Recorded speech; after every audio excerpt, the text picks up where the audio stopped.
Assalamualaikum warahmatullahi wabarakatuh. Kami dari kelompok PBORD 01 yang beranggotakan Omar Ate Vito, Najwa Syahira Rosyan, Eka Putri Azhari Ritonga, Diala Bustasari, dan Rizky Patriawan. Nah, di sini kami akan mempresentasikan tugas besar mata kuliah pemrograman berbasis objek yang diampu oleh Bapak Iwayan Wiprayoga Wisesa Eskom Mkom dengan judul Mortal Battle. Yang pertama itu adalah Introduction. Nah, Mortal Battle sendiri adalah sebuah permainan bergaya pixel art 2 dimensi yang terinspirasi dari game Mortal Kombat dan Tekken. Nah, game ini tuh memiliki fitur multiplayer dengan 7 karakter pemain. Nah, selanjutnya itu ada konsep dasar. Nah, pada konsep dasar ini memiliki 5 fitur. Yang pertama adalah fitur memilih map, yang kedua ada fitur story mode, yang ketiga ada fitur duel, yang keempat ada fitur duel multiplayer, yang kelima ada fitur memilih karakter pada duel mode. Nah, selanjutnya itu ada story mode-nya, yaitu adalah seorang mantan samurai tua yang akan membalaskan dendamnya karena keluarganya itu dibunuh secara brutal oleh sang demon samurai. Oke, kita lanjut ke aset. Di sini ada 7 aset karakter samurai yang dapat kita pilih pada fitur select character. Lalu lanjut ke game kategori. Mortal Battle ini adalah game bergenre 2 dimensi, dual fighting dengan gaya pixel art dan kontrol intuitif, sehingga pemain ditantang untuk serang, bertahan, dan menguasai arena.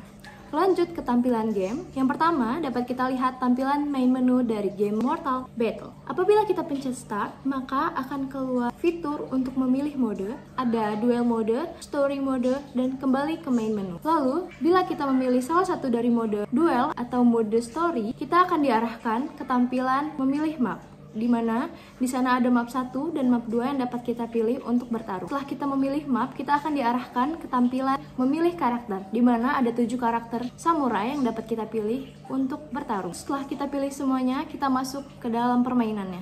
Di permainan ini, player 1 dan player 2 dapat menyerang satu sama lain hingga salah satu dari mereka kalah. Dan yang terakhir, ada tampilan dari fitur pause. Kemudian pada slide berikutnya masuk ke bagian how to play. Dalam game ini, player 1 mengendalikan karakternya menggunakan tombol W, A, dan D untuk bergerak. W untuk lompat, A ke kiri, kemudian D ke kanan. Lalu menyerang dengan tombol E, R, dan T untuk berbagai jenis serangan. Melempar senjata dengan tombol Q dan mengeluarkan jurus ultimate dengan tombol F. Sementara itu, player 2 menggunakan tombol panah atau arrow case untuk bergerak. Menyerang dengan numpad 1, 2, dan 3, melempar dengan numpad 4, dan mengaktifkan ultimate dengan numpad 5. Sistem kontrol ini didesain supaya 2 pemain bisa bermain nyaman di satu keyboard dengan pembagian tangan kiri dan kanan, serta memungkinkan gameplay yang seru, responsif, dan penuh aksi. Kemudian pada slide berikutnya itu ada kelas. Yang pertama itu ada kelas karakter. Kelas karakter itu adalah parent-nya, jadi semua karakter diwarisin sifatnya dari sini. Yang kemudian kedua itu ada transforming karakter, yaitu karakter yang bisa berubah bentuk, misalnya punya 2 mode. Yang ketiga itu ada kelas fighter, ini kelas utama buat karakter duel. Yang keempat itu ada duel fighter dan story fighter. Kelas ini 2 jenis mode fighter, duel untuk versus, story untuk mode cerita. Terus yang berikutnya itu ada kelas karakter selection. Gunanya itu untuk mengatur tampilan pemilihan dalam karakter.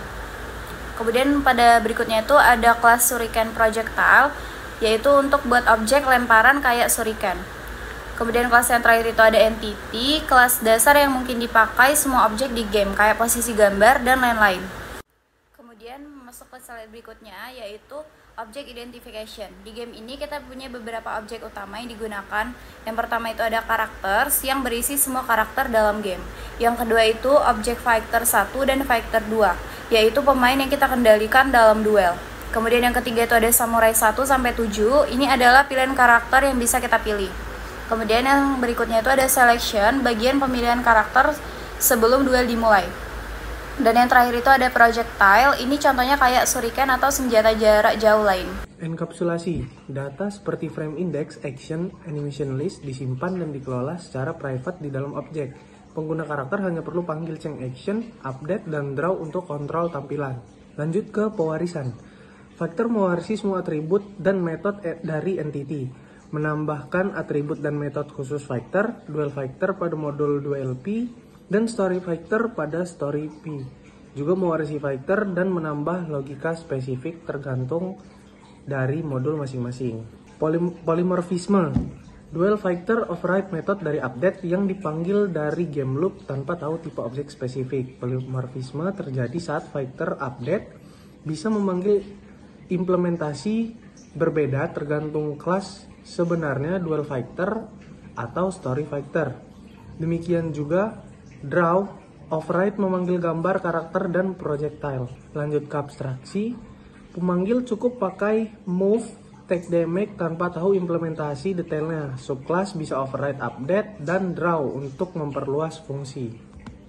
Nah, berikutnya di sini ada UML class diagram. Dimulai dari kelas karakter, itu memiliki hubungan komposisi dengan kelas transforming karakter. Transforming karakter ini digunakan untuk karakter 7 yang bisa bertransformasi, yang sekaligus nanti jadi boss. Dan selanjutnya ada kelas karakter selection untuk memilih karakter, ada karakter samurai 1 sampai 7. Selanjutnya di sini di atas ada kelas entity.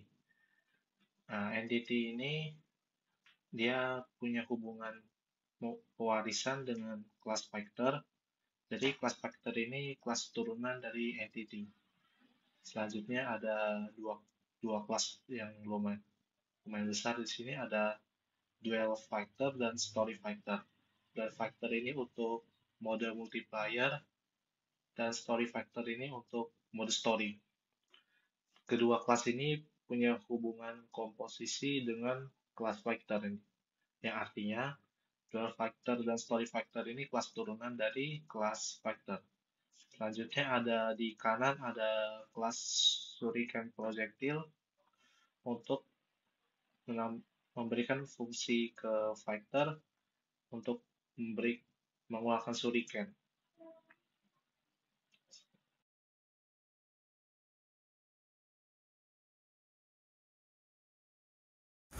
Oke, jadi ini adalah review game kami. Ini tampilan main menu kami, ada start dan exit. Dan ini untuk tampilan menu mode selection.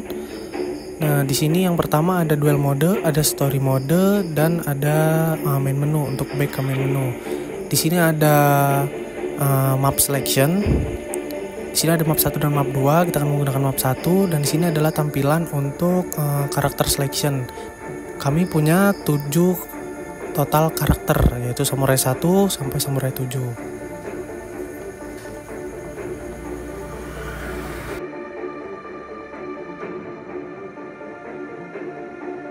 Ini adalah gameplay dari mode duel kami. Di sini player 1 menggunakan karakter spesial yaitu Samurai 7 yang memiliki fitur transforming dari mode normal ke mode flaming.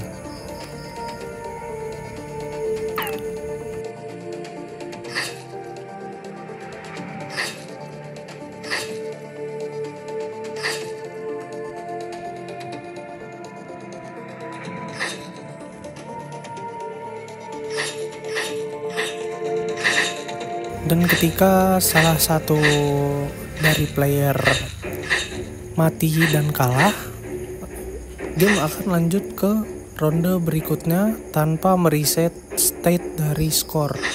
Jadi skor akan terus berlanjut hingga user memutuskan untuk restart dari pause menu. Dan di pause menu ada 3 pilihan tombol, yaitu continue untuk melanjutkan dari state yang di pause, restart untuk memulai ulang atau merestart semua state agar kembali dari awal, dan back to mode selection untuk kembali ke mode selection menu.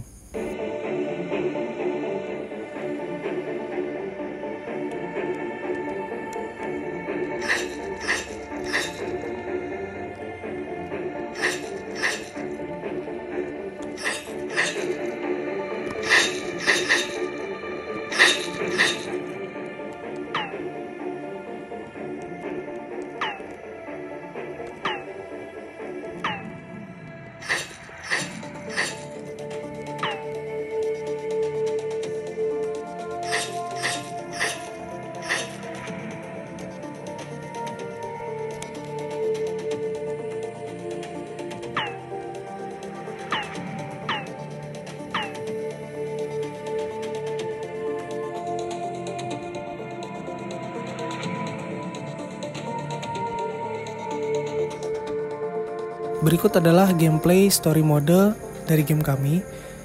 Story mode pada game kami memiliki 4 stage atau 4 tahapan yang akan melawan masing-masing karakter berbeda. Dan untuk meningkatkan kesulitan dari setiap stage, karakter yang dipilih memiliki atribut yang berbeda-beda. Semakin tinggi stage-nya, semakin banyak atribut yang dimiliki oleh karakter NPC seperti throw dan ultimate.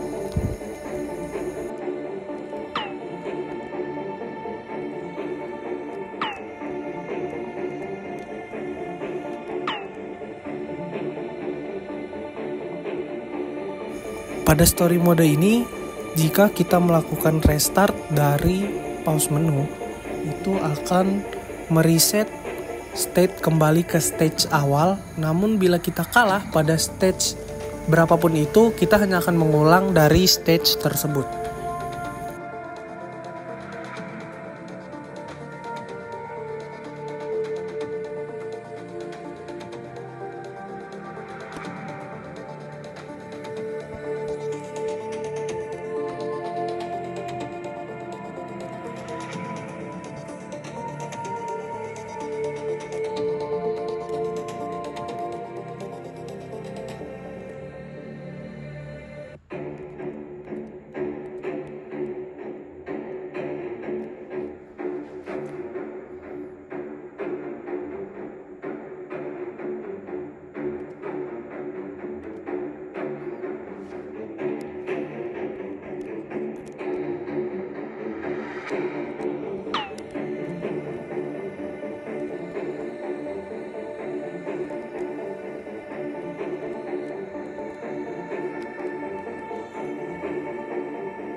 Sekian demonstrasi dari game kami. Saya akhiri, terima kasih.